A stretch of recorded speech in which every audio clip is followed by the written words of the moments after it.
Good morning. Today we have the feast of Saint Jerome. Saint Jerome, who, why, what?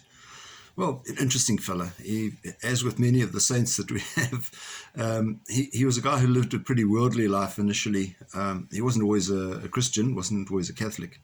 But one of his greatest pleasures was chasing women.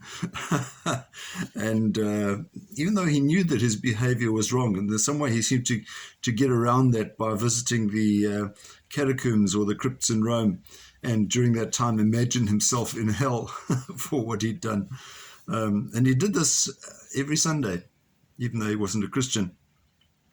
And all this really succeeded in doing, I think, was frightening St. Jerome rather than changing his ways. But ultimately, he did come around to becoming a Christian. And in the year 366, he was baptized by the Pope. Interestingly enough, nice privilege. But his real interest was in literature and in the many translations of the Bible. He set himself to working on those, was elected, ultimately chosen to be a priest, and not necessarily something that he wanted. But, he said one of the conditions that he would become a priest is if he was allowed to continue with his monastic studies, which he did. During his lifetime, he wasn't always well. And also at some times he went off and lived as a hermit in remote parts of where he lived. Ultimately, he is best known for the translation of the Hebrew Bible into Latin, which had become the language of the church.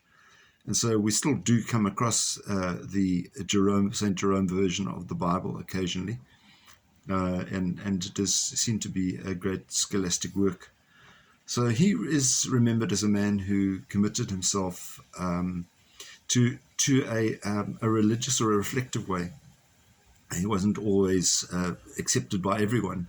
He had, for all the work that he did, he sometimes had picked up enemies. Even he and St. Augustine had words at time, although they resolved their differences and became good friends and worked well on projects subsequent to that.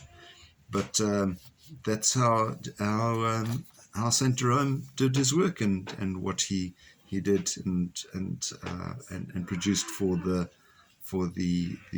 early church. So let's have a wonderful day in remembering the work of St. Jerome and his contribution. So God bless and stay well. Bye-bye.